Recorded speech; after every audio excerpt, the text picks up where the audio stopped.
ಬ್ರೇಕ್ನ ನಂತರ ದುಡ್ಡಿನ ಹೊಳೆ ವಿಶೇಷ ಕಾರ್ಯಕ್ರಮಕ್ಕೆ ಮತ್ತೆ ಸ್ವಾಗತ. ತಜ್ಞ ವಿಜ್ಞಾನಿಗಳು, ಪರಿಸರ ತಜ್ಞರು, ಊರಿನ ಜನರು ಎತ್ತಿನ ಹೊಳೆ ಯೋಜನೆಯ ಬಾಧಕದ ಬಗ್ಗೆ ಸರ್ಕಾರದ ಕಣ್ಣಿಗೆ ಕಟ್ಟುವಂತೆ ವಿವರಣೆ ನೀಡಿದ್ದಾರೆ. ಆದರೂ ಸರ್ಕಾರ ಯೋಜನೆ ಜಾರಿಗೆ ಹಠ ಹಿಡಿದು ಕೂತಿದೆ. ಸರ್ಕಾರದ ಈ ನಿರ್ಧಾರಕ್ಕೆ ಕಾರಣ ಹುಡುಕ ಹೊರಟ್ರೆ ಅದು ನಿಲ್ಲೋದು ಓಟು ಹಾಗೂ ನೋಟಿನ ಮೇಲೆ. ಎತ್ತಿನಹೊಳೆ ಯೋಜನೆ ಜಾರಿಯಾಗಿ ಬಯಲು ಸೀಮೆಯ ಜನರಿಗೆ ನೀರು ಸಿಗೋದಕ್ಕೆ ಸಾಧ್ಯವೇ ಇಲ್ಲ. ಇದೊಂದು ಬೋಗಸ್ ಯೋಜನೆ. ಈ ಯೋಜನೆಯ ಹುಚ್ಚಾಟದಿಂದ ಕರಾವಳಿಗೂ ಪಶ್ಚಿಮ ಘಟ್ಟಕ್ಕೂ ಕಂಟಕ ಎದುರಾಗುವುದು 100% ಖಚಿತ ಅನ್ನುವ ವೈಜ್ಞಾನಿಕ ವರದಿಗಳಿವೆ. ಪರಿಸರ ಪ್ರೇಮಿಗಳು, ಎತ್ತಿನಹೊಳೆ ಯೋಜನೆ ವಿರೋಧಿ ಹೋರಾಟಗಾರರು, ಹಿರಿಯ ವಿಜ್ಞಾನಿಗಳು ವೈಜ್ಞಾನಿಕ ಅಂಶಗಳನ್ನು ಮುಂದಿಟ್ಟುಕೊಂಡು ಯೋಜನೆ ಜಾರಿ ಮಾಡಬೇಡಿ ಅಂತ ಬೊಬ್ಬೆ ಹೊಡಿತಿದ್ದಾರೆ. ಆದರೆ ಸರ್ಕಾರದ ಕಿವಿ ಮಾತ್ರ ಕಿವುಡಾಗಿ ಹೋಗಿದೆ. ಸರ್ಕಾರದ ಕಿವಿ ಕಿವುಡಾಗಿ ಹೋಗಲು ಮೊದಲ ಕಾರಣ ಯೋಜನೆಯ ಅನುಷ್ಠಾನಕ್ಕೆ ಮೀಸಲಿಟ್ಟಿರುವ ಬೃಹತ್ ಮೊತ್ತ.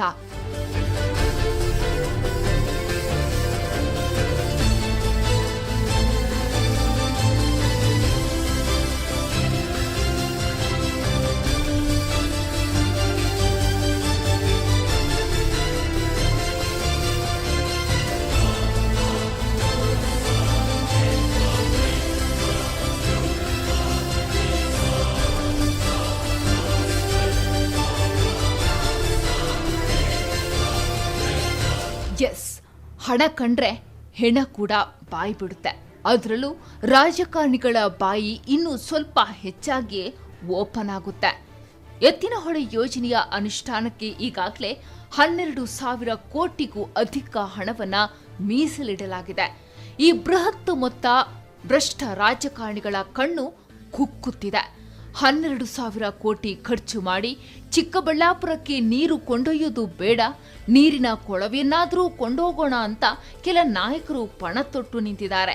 ಸಾರ್ವಜನಿಕರ ತೆರಿಗೆಯ ಹಣವನ್ನು ನುಂಗಿ ನೀರು ಕುಡಿದು ಬಯಲು ಸೀಮೆಯ ಜನರಿಗೆ ನಾಮ ಹಾಕಲು ಸಿದ್ಧತೆ ನಡೆಯುತ್ತಿದೆ. ವಿಜ್ಞಾನಿಗಳ ವರದಿ, ಪರಿಸರ ಪ್ರೇಮಿಗಳ ಕಾಳಜಿ, ಕರಾವಳಿಯ ಜನರ ಆತಂಕ, ಸಕಲೇಶಪುರದ ಜನರ ಭಾವನೆ ಇದೆಲ್ಲ ಕಟ್ಕೊಂಡು ನಮಗೇನ್ರಿ ಆಗ್ಬೇಕು? ಜನರನ್ನ ಮೋಸ ಮಾಡೋದೇ ನಮ್ಮ ಫುಲ್ ಟೈಮ್ ಡ್ಯೂಟಿ ಅನ್ನೋ ಮನಸ್ಥಿತಿ ಕೆಲ ನಾಯಕರಲ್ಲಿದೆ. ಕರಾವಳಿಯ ಜನರು ಹೋರಾಟ ಸಮಿತಿ ಮೂಲಕ ಚೆನ್ನೈನಲ್ಲಿರುವ ಹಸಿರು ಪೀಠದ ಮೊರೆ ಹೋಗಿದ್ದಾರೆ. ಎತ್ತಿನಹೊಳೆ ಯೋಜನೆ ಬಗ್ಗೆ ಹೇಳುವುದಾದರೆ ಅದೊಂದು ಬೋಗಸ್ ಯೋಜನೆ ಅಂತ ಹೇಳಲಿಕ್ಕೆ ನನಗೆ ತುಂಬ ದುಃಖ ಆಗ್ತದೆ. ಸರ್ಕಾರದ ಹಣವನ್ನು ಈ ಥರ ಪೋಲ್ ಮಾಡೋದು ಸರಿಯಲ್ಲ. ಪ್ರಥಮವಾಗಿ ಈ ಎತ್ತಿನಹೊಳೆ ಯೋಜನೆಯ ಬಗ್ಗೆ 4-5 ಸಲ ಹೆಸರನ್ನು ಬದಲಾವಣೆ ಮಾಡಿದರು. ಎತ್ತಿನಹೊಳೆ ಯೋಜನೆ, ನೇತ್ರಾವತಿ ರಿವರ್ ಡೈವರ್ಷನ್, ಆಮೇಲೆ ಫ್ಲಡ್ ಪ್ರೊಟೆಕ್ಷನ್, ಹೀಗೆ ಏನೇನೋ ಕೊಟ್ಟಾರೆ. ಅವರಿಗೆ ಅನುಕೂಲ ಆಗೋ ರೀತಿಯಲ್ಲಿ ಇಲ್ಲಿ ದಕ್ಷಿಣ ಕನ್ನಡ ಜಿಲ್ಲೆಯ ಜನರನ್ನು ಒಂದು ಮಂಗ ಮಾಡುವ ರೀತಿಯಲ್ಲಿ ಇವರು ಮಾಡ್ತಾ ಇರೋದು ಭಾಳ ಖೇದನೀಯವಾದ ವಿಚಾರ. ಈ ಯೋಜನೆಯನ್ನು ಯಾರೋ ಒಂದು ಪ್ರೈವೇಟ್ ಏಜೆನ್ಸಿಯವರು ಅದರ ಪ್ಲ್ಯಾನ್ ಎಸ್ಟಿಮೇಷನನ್ನು ಮಾಡಿ ಅದು ಖಂಡಿತವಾಗ್ಲೂ 100% ಸರಿಯಿಲ್ಲ. ಎಲ್ಲ ವಿಜ್ಞಾನಿಗಳು, ನುರಿತ ವಿಜ್ಞಾನಿಗಳು ಇದು ಸರಿಯಿಲ್ಲ, ಎಸ್ಟಿಮೇಟ್ ಮಾಡಿ ಸರಿಯಿಲ್ಲ ಎಂಬ ತೀರ್ಮಾನಕ್ಕೆ ಬಂದಿದ್ದರೂ ಸರ್ಕಾರದ, ನಾನು ನೇರವಾಗಿ ಹೇಳಲಿಕ್ಕೆ ಇಚ್ಛೆ ಪಡ್ತಾ ಇದ್ದೇನೆ, ಸರ್ಕಾರದ ಕೆಲವು ಚುನಾಯಿತ ಪ್ರತಿನಿಧಿಗಳು, ಅದ್ರ ಜೊತೆಯಲ್ಲೇ ಸರ್ಕಾರದ ಕೆಲವು ಅಧಿಕಾರಿ ವರ್ಗದವರು ಇದನ್ನು ಸಂಪೂರ್ಣ ಇದೊಂದು ಈ ಯಾವ ಥರ ನಮ್ಮ ಉಡುಪಿದ್ದು ವಾರಾಹಿ ಯೋಜನೆ ಆಗಿದೆ, ಅಪ್ಪರ್ ಕೃಷ್ಣ ಪ್ರಾಜೆಕ್ಟ್ UK, ಅದು ಎಷ್ಟೋ ವರ್ಷದಿಂದ ಆಗ್ತಾ ಇಲ್ಲ. ಪ್ರತಿ ವರ್ಷಕ್ಕೆ ವರ್ಷ ಈ ಯೋಜನೆಯನ್ನು ಸಹ 8,683 ಕೋಟಿಗೆ ಪ್ರಾರಂಭ ಮಾಡಿದರು. ಈಗ 12,000 ಕೋಟಿ ಆಗಿದೆ. ಇನ್ನು ಮುಗಿಯುವಾಗ ಎಷ್ಟು ಕೋಟಿ ಆಗ್ತದೆ ಅಂತ ಗೊತ್ತಿಲ್ಲ. ಜನರ ಹಣವನ್ನು ಪೋಲು ಮಾಡುವಂಥ ಒಂದು ಯೋಜನೆ. ಇದರಿಂದ ಇತ್ತೀಚೆಗೆ ತಾನೇ ಬೆಂಗಳೂರಿನಲ್ಲಿ ಇದರ technical experts, engineering association of ಇಂಡಿಯಾದವರು ಸಭೆ ಸೇರಿ ಇದು ಅನೈತಿಕವಾದ ಯೋಜನೆ, ಇದರಿಂದ ಜನರಿಗೆ ಏನು ಪ್ರಯೋಜನ ಇಲ್ಲ, ಕುಡಿಯುವ ನೀರು ಅಲ್ಲಿ ಕೋಲಾರದವರಿಗೂ ಸಿಗುವುದಿಲ್ಲ, ಮಂಗಳೂರಿನವರು ಇದರಿಂದ ತೊಂದರೆಗೆ ಒಳಪಡ್ತಾರೆ ಎಂಬ ವಿಷಯವನ್ನು ಈಗಾಗಲೇ this is one of the very expertise unit of India. ಎಲ್ಲ ಇಂಜಿನಿಯರ್ಸ್, ನುರಿತ ಇಂಜಿನಿಯರ್ಗಳೆಲ್ಲ ಇರುವಂಥ ಒಂದು ಸಂಸ್ಥೆ ಇದು. ಅವರೇ ಇದರ ಒಂದು ಅಭಿಪ್ರಾಯನ ಕೊಟ್ಟಿರುವಂಥ ಸಂದರ್ಭದಲ್ಲಿ ಇದನ್ನು ಮುಂದುವರಿಸೋದು ಕೇವಲ ಕೆಲವು ಜನರ ಒತ್ತಡಕ್ಕೆ. ಅವರಿಗೆ ನೀರು ಬೇಕಾದರೆ ಅವರು ಬೇರೆ ವ್ಯವಸ್ಥೆ ಮಾಡಿಕೊಳ್ಳಿ. ಈಗ ಬೆಂಗಳೂರಲ್ಲಿ ಈ ಕೆರೆಗಳಲ್ಲಿ ಮನೆ ಕಟ್ಟಿದ್ದನ್ನು ಡೆಮಾಲಿಷ್ ಮಾಡ್ತಾ ಇದ್ದಾರೆ. ಇದೇ ರೀತಿ ಕೋಲಾರದಲ್ಲಿ ಅನೇಕ ಕಡೆಗಳಲ್ಲಿ ಕೆರೆಗಳಲ್ಲಿ ಮನೆ ಕಟ್ಟಿ ಫ್ಲ್ಯಾಟ್ ಮಾಡಿ ಕೂತಿದ್ದಾರೆ, ಅಲ್ಲಿ ಜನಸಂಖ್ಯೆ ಜಾಸ್ತಿ ಆಗಿದೆ ಅಂತ. ಅದನ್ನೆಲ್ಲ ಸರಿ ಮಾಡಿದರೆ ಅಲ್ಲಿ ಅಂತರ್ಜಲ ಅಭಿವೃದ್ಧಿ ಆಗುವಂಥ ಸಾಧ್ಯತೆಗಳು ಇದೆ. 3 ವರ್ಷದಲ್ಲಿ ಕಂಪ್ಲೀಟ್ ಮಾಡ್ತಾನೆ ಅಂತ ಹೇಳ್ತಾರೆ. 3 ವರ್ಷದಲ್ಲಿ ಈಗಾಗಲೇ ಕುಮಾರಸ್ವಾಮಿ ಅವರು ಹೇಳಿದ ಪ್ರಕಾರ ಅವರು ತಲೆ ಬೋಳಿಸ್ತಾರೆ, ಬೇರೆ ಬೇರೆ ಕಾರಣ ಹೇಳ್ತಾ ಇದ್ದಾರೆ. ಖಂಡಿತವಾಗ್ಲೂ ಇದನ್ನು 3 ವರ್ಷದಿಂದ ಮಾಡಲಿಕ್ಕೆ ಇವರಿಂದ ಸಾಧ್ಯವೇ ಇಲ್ಲ. ಈ ಸುಮ್ಮನೆ ಅಧಿಕಾರಿಗಳ ಒಂದು ಹುನ್ನಾರದಿಂದ ಕೇವಲ ಕೆಲವು ಬೆರಳೆಣಿಕೆಯ ಜನಪ್ರತಿನಿಧಿಗಳು ಅವರ ಒಂದು ಹುನ್ನಾರದಿಂದ ಈ ಕೆಲಸ ಆಗ್ತಾಯಿದೆ.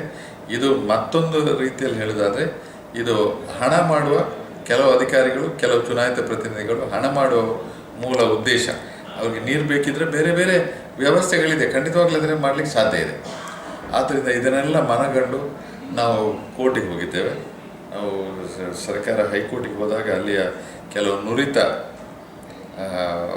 ವಕೀಲರುಗಳು ನಮಗೆ ನೀವು ಗ್ರೀನ್ ಟ್ರಿಬ್ಯುನಲ್ಗೆ ಹೋಗೋದೇ ವಾಸಿ ಅಂತ ಹೇಳಿ ನಾವು ಚೆನ್ನೈನಲ್ಲಿ ಕೇಂದ್ರ ಸರ್ಕಾರದ ಗ್ರೀನ್ ಟ್ರಿಬ್ಯುನಲ್ ಒಂದು ಕೋರ್ಟ್ ಇದೆ, ನಾವು ಅಲ್ಲಿ ಈಗಾಗಲೇ ಹೋಗಿದ್ದೇವೆ. ನಮ್ಮ ಕೇಸ್ ಅಭಿವೃದ್ಧಿಯಲ್ಲಿದೆ. ನಮ್ಮ ಥರನೇ 4-5 ಬೇರೆ ಸಂಘಟನೆಗಳು ಸಹ ಅವರ ನೆಲೆಯಲ್ಲಿ ಅವರು ಸಹ ಕೋರ್ಟಿಗೆ ಹೋಗಿದ್ದಾರೆ. ಆದ್ದರಿಂದ ನಮಗೆ ತುಂಬ ಒಂದು ಆಶಾಭಾವನೆ ಇದೆ. ಗ್ರೀನ್ ಟ್ರಿಬ್ಯುನಲ್ ಖಂಡಿತವಾಗ್ಲೂ ಇದನ್ನು ಒಂದು ಕಡೆ ಪಶ್ಚಿಮ ಘಟ್ಟದ ಹಾಳಾಗ್ತದೆ, ಇನ್ನೊಂದು ಕಡೆ ನಮಗೆ ನೀರು ಸಿಕ್ಕುವುದಿಲ್ಲ. ಈ ಎಲ್ಲ ರೀತಿಯಲ್ಲಿ ಖಂಡಿತ ನಾವು ಗೆಲ್ತೇವೆ ಎಂಬ ವಿಶ್ವಾಸ ನಮಗೆ. 3 ವರ್ಷದಲ್ಲಿ ಕಂಪ್ಲೀಟ್ ಆಗುತ್ತಂತೆ ಎತ್ತಿನಹೊಳೆ ಯೋಜನೆ.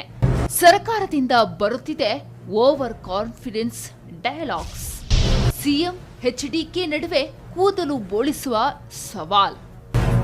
ಜನರನ್ನ ಮೋಸ ಹೀಗೂ ಮಾಡಬಹುದು ಅನ್ನೋದಕ್ಕೆ ಎತ್ತಿನಹೊಳೆ ಯೋಜನೆ ಸ್ಪಷ್ಟ ಉದಾಹರಣೆ ಕಣ್ರಿ. ಸಿಎಂ ಸಿದ್ದರಾಮಯ್ಯ ಎತ್ತಿನಹೊಳೆ ಯೋಜನೆಯನ್ನ 3 ವರ್ಷದಲ್ಲಿ ಕಂಪ್ಲೀಟ್ ಮಾಡುತ್ತೇನೆ ಎಂಬ ಓವರ್ ಕಾನ್ಫಿಡೆನ್ಸಿನ ಡಯಲಾಗ್ ಹೊಡೆದಿದ್ದಾರೆ. 30-40 ವರ್ಷ ಕಳೆದು ಹೋದ್ರೂ ವಾರಾಹಿ ಯೋಜನೆ ಇನ್ನೂ ಕಂಪ್ಲೀಟ್ ಆಗಲಿಲ್ಲ. ಚಿಕ್ಕಮಗಳೂರಿನ ಕರಗಡ ಏತ ನೀರಾವರಿ ಯೋಜನೆ ಪೂರ್ತಿ ಮಾಡಲು ಸರ್ಕಾರಕ್ಕೆ ಸಾಧ್ಯವಾಗಿಲ್ಲ. ಭದ್ರಾ ಮೇಲ್ದಂಡೆ ಯೋಜನೆ ಪೂರ್ತಿಯಾಗೋದೇ ಇಲ್ಲ. ಅಸಲಿಗೆ ರಾಜ್ಯದಲ್ಲಿ ಆರಂಭವಾದ ಯಾವ ನೀರಾವರಿ ಯೋಜನೆ ಕೂಡ ನಿಗದಿತ ಸಮಯದಲ್ಲಿ ಮುಗಿಯೋದೇ ಇಲ್ಲ. ಅಂಥದ್ರಲ್ಲಿ ನ್ಯಾಯಾಲಯ, ಸ್ಥಳೀಯ ಜನರು ಸೇರಿದಂತೆ ಹಲವು ಸಮಸ್ಯೆ ಇಟ್ಟುಕೊಂಡಿರುವ ಬೃಹತ್ ಬೋಗಸ್ ಯೋಜನೆ ಎತ್ತಿನಹೊಳೆ ಕಂಪ್ಲೀಟ್ ಆಗೋದಕ್ಕೆ ಸಾಧ್ಯ ಇದೆಯಾ? ಅದರಲ್ಲೂ 3 ವರ್ಷದಲ್ಲಿ ಇದನ್ನ ಕಂಪ್ಲೀಟ್ ಮಾಡೋದು ಸಾಧ್ಯನಾ? ಈ ಪ್ರಶ್ನೆ ಸಹಜವಾಗಿ ಪ್ರಜ್ಞಾವಂತ ಜನರಲ್ಲಿ ಉದ್ಭವ ಆಗೇ ಬಿಡುತ್ತೆ. ಬಟ್ ರಾಜಕಾರಣ ಅಂದ್ರೆ ರಾಜಕಾರಣ.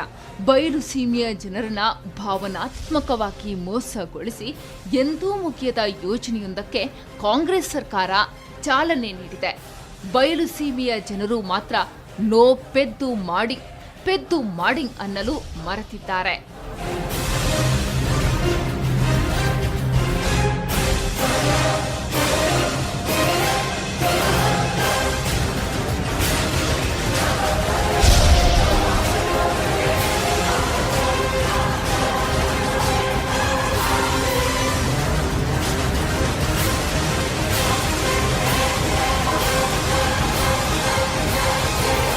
ಇನ್ನು ಮಾಜಿ ಸಿಎಂ ಕುಮಾರಸ್ವಾಮಿ ಹಾಗೂ ಸಿಎಂ ಸಿದ್ದರಾಮಯ್ಯ ಎತ್ತಿನಹೊಳೆ ಯೋಜನೆ ಹಿಡಿದುಕೊಂಡು ಕೂದಲು ಬೋಳಿಸುವ ರಾಜಕೀಯ ನಾಟಕವಾಡ್ತಿದ್ದಾರೆ. ಬಯಲು ಸೀಮೆಯ ಜನ ನಮಗೆ ಕುಡಿಯಲು ನೀರು ಬರುತ್ತೆ ಅಂತೆ ಕಣ್ಣಿಗೆ ಎಣ್ಣೆ ಬಿಟ್ಕೊಂಡು ಕಾಯ್ತಿದ್ದಾರೆ. ಭೂಗರ್ಭಕ್ಕೆ ಇಳಿದ ಕೊಳವೆ ಬಾವಿಯಲ್ಲಿ ನೀರಿನ ಕನಸು ಕಾಣ್ತಿದ್ದಾರೆ. ಎತ್ತಿನಹೊಳೆ ಯೋಜನೆ ಚಿಕ್ಕಬಳ್ಳಾಪುರ, ಕೋಲಾರ, ಬೆಂಗಳೂರು ಗ್ರಾಮಾಂತರ ಜಿಲ್ಲೆಗಳಲ್ಲಿ ಎಲೆಕ್ಷನ್ ಇಶ್ಯೂ ಆಗಿ ಬದಲಾಗಿದೆ. ರಾಜಕಾರಣಿಗಳಿಗೆ ಎತ್ತಿನಹೊಳೆಯ ಸಮೃದ್ಧ ಪ್ರಕೃತಿಯ ನಡುವೆ ದುಡ್ಡಿನ ಹೊಳೆ ಸುರಿತಾ ಇದೆ.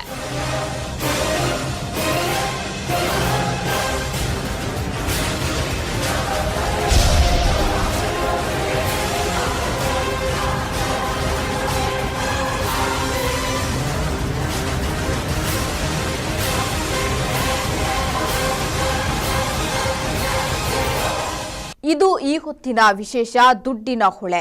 ನಿಮ್ಮೂರಿನ ನಿರಂತರ ಸುದ್ದಿಗಾಗಿ ನೋಡ್ತಾ ಇರಿ ಸ್ಪಂದನ ಟಿವಿ. ನಮಸ್ಕಾರ.